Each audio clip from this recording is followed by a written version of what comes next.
वळूयात पुढच्या बातमीकडे। उपमुख्यमंत्री सुनेत्रा पवार आज दिल्ली दौऱ्यावर आहेत। पंतप्रधान मोदींची सुनेत्रा पवार यांनी भेट घेतली। दोघांमध्ये तब्बल 40 मिनिटे चर्चा झाली। अमित शहांची सुद्धा सुनेत्रा पवार यांनी भेट घेतली। सुनेत्रा पवारांसोबत यावेळी तटकरे आणि पटेल उपस्थित होते।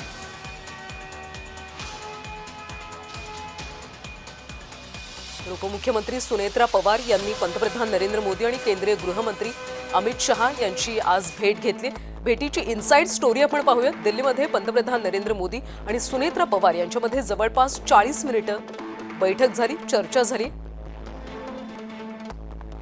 अजित पवारांच्या निधनाबद्दल पंतप्रधानांनी यावेळी शोक व्यक्त केला।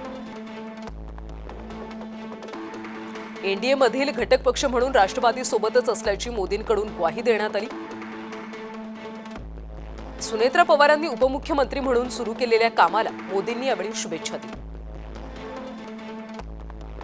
उपमुख्यमंत्री म्हणून काम करताना भाजप ठामपणे सोबत असेल अशी ग्वाही सुद्धा मोदींनी यावेळी सुनेत्रा पवारांना दिली।